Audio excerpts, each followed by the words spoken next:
Рисуем горы Армении, день второй. Сегодня мы нарисуем гору Ухдасар. Она находится на берегу живописного озера, оно же кратер. А кроме этого, рядом с ним были найдены петроглифы с изображением животных с разных сценок, которые датируются 2000 или 5000 лет до нашей эры. В этой работе я не буду использовать маскирующую жидкость, погода у меня будет чуть более ясная. Я буду работать по сухому листу. Я хочу сделать на небе облака с более жесткой границей. Можно предварительно смочить небо, чтобы было легче работать. Я, в принципе, работаю довольно большой кисточкой и такими интенсивными свободными мазками, поэтому сразу наношу цвет. У меня бумага хорошо на это реагирует, она супер быстро не впитывает цвет, поэтому полос не остается. Если вы не уверены в том, что у вас бумага будет равномерно давать делать заливку, можно предварительно лист смочить водой.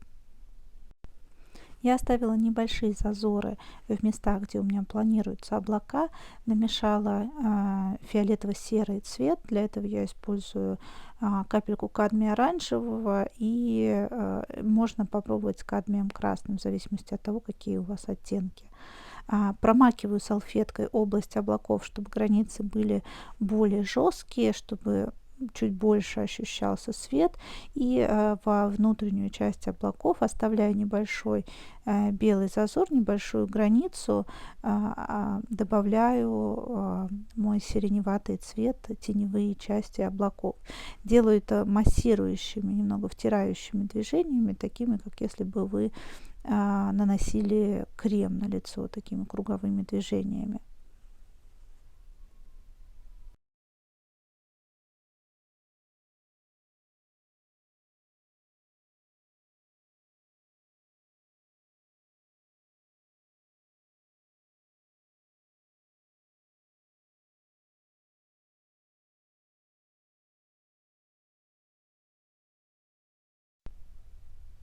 Опять начинаю работать с горами с дальнего плана.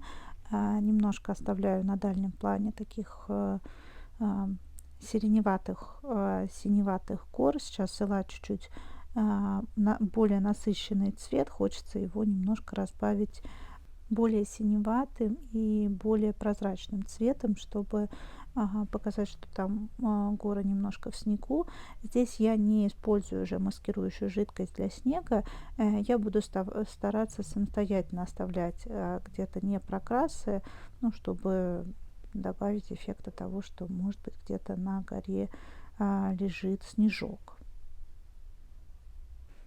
Проверяю, подсохло ли небо. На переднем плане мне уже не хочется, чтобы краска сильно растекалась. Хочется, чтобы граница была более четкая.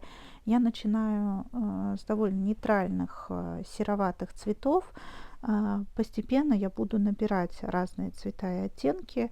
Меня очень вдохновляет большое количество цветов вот в этих горных породах. Они могут меняться от каких-то красноватых, рыжеватых, каких-то глиняных участков и зеленоватых, покрытых какой-то сиренево-зеленоватой, бирюзовой растительностью. В общем, очень интересно передать вот этот эффект многообразия оттенков сложных в горных, как это называется, в горных не вершинах, самих вот массивах гор.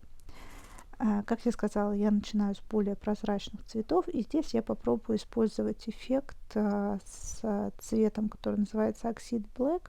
Он гранулирует черным таким песочком, и я попробую его наносить с помощью мастихина.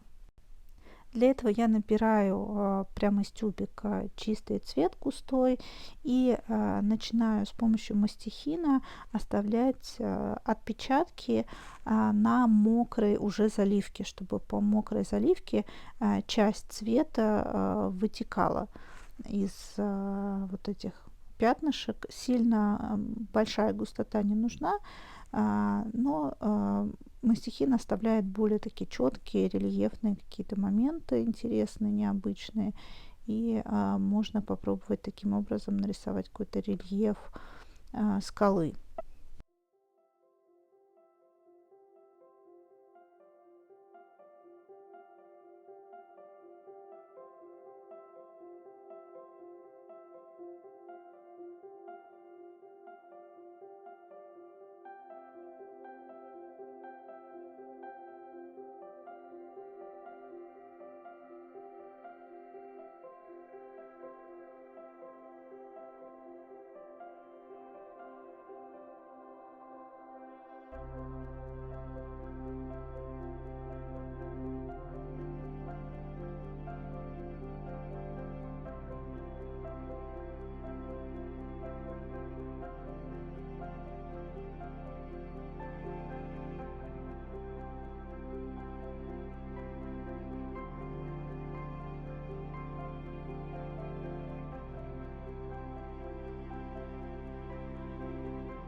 Я постепенно начинаю двигаться ниже. Я использую большое количество воды для того, чтобы, возможно, остались какие-то подтеки, какие-то интересные переходы. Они возможны только если у нас есть достаточное количество воды. Я здесь чередую красно-оранжевый. Я прям смешиваю кадмий оранжевый и кадмий красный, чтобы получился такой оранжеватый оттенок. И плюс у меня, конечно, есть немножко грязи на палитре, поэтому цвет уже получается не чистый. Я, в общем-то, к чистому и не стремлюсь. И где-то я использую бирюзовый цвет.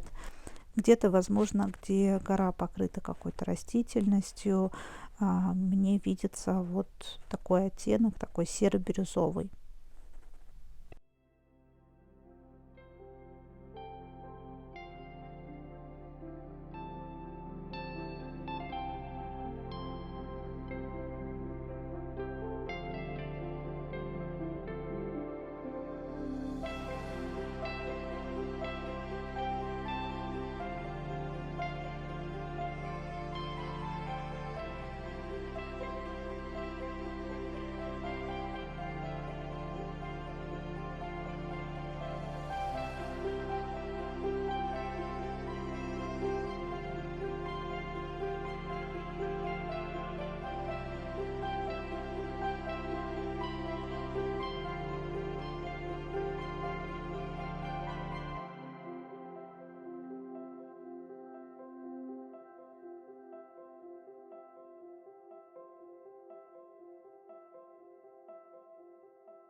Можно немножечко наклонять лист или пробовать прыскать на заливку, чтобы попробовать добиться каких-то интересных переходов цветов, стараться ловить какой-то рельеф, который у вас получается. Собираю сейчас излишки воды, которые остались в нижней части, и попробую еще немножко оформить текстуру с помощью мастихина на переднем плане, особенно где-то какие-то такие моменты добавить, чтобы сделать вот рельеф более таким интересным и необычным.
Постепенно перехожу к береговой линии, к воде. У берега делаю несколько мазков таких горизонтальных, чтобы обозначить, с какого момента у нас будет начинаться вода. Для воды нам нужно будет взять тот цвет, который у нас уже есть в небе, то есть такой яркий, насыщенный голубой цвет. Он еще раз подтвердит то, что у нас достаточно ясная погода и яркое освещение.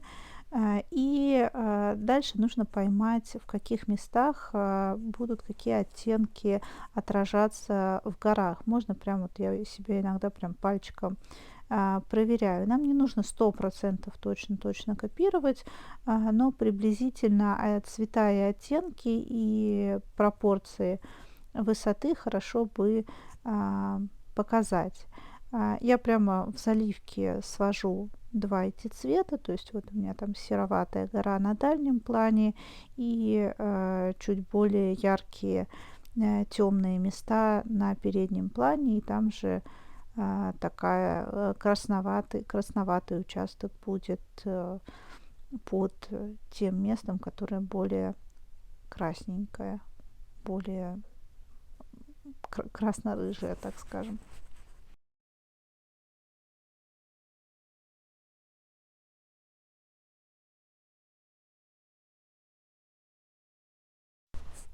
На переднем плане добавляю небольшую насыпь камней, так сказать, береговую линию.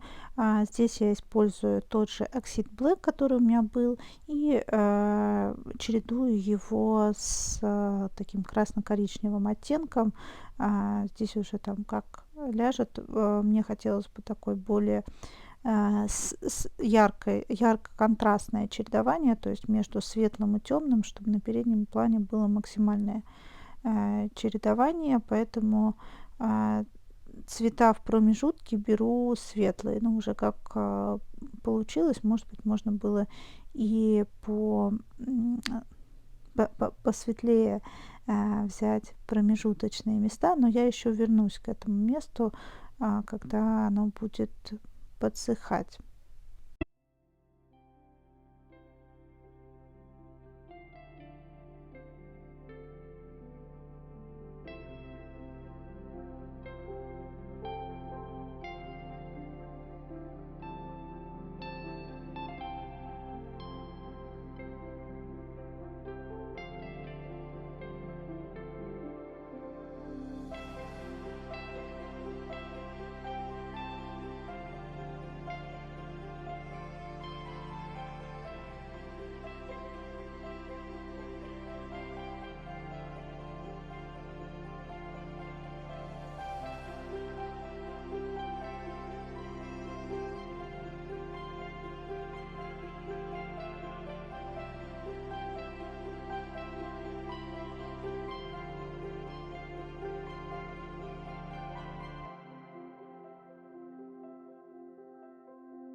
Работу в целом можно было бы уже в какой-то момент остановить, то есть в целом уже почти весь цвет набран, но я продолжаю смотреть, какие еще детали мне хочется добавить, где-то хочется сделать какие-то чуть более яркие моменты, более сильные контрасты в переходах. И мне кажется, вот это красное пятно справа довольно плоским, поэтому я хочу туда добавить больше рельефа.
У меня остались белые пятна от снега, но мне хочется все-таки их немножко еще усилить и выделить, поэтому я решила здесь использовать белила. Не очень это люблю, но вот в некоторые моменты хочется какие-то места чуть-чуть усилить, чуть-чуть подчеркнуть. Белила я использую Ван Гог номер 106. Это титановые белила. А, Для того, чтобы они были достаточно насыщенные, я беру их прямо из тюбика.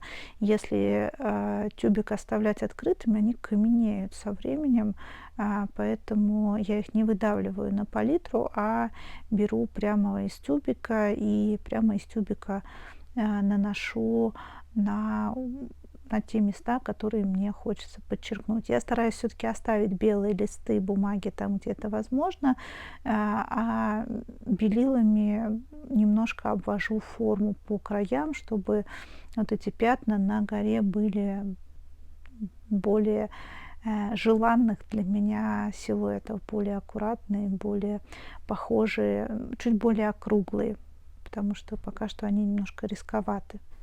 Посмотрите немножко крупнее, какие текстуры у меня получились. Здесь хорошо видно, как распадается и гранулирует оксид Black. Ну и, как я хотела, получились такие разнообразные переходы цвета. Не забывайте поставить этому видео лайк, пишите в комментариях, если у вас остались вопросы. Подписывайтесь на канал, здесь еще много интересного. У нас впереди еще 3 видео с горами. До встречи в следующих видео. Пока!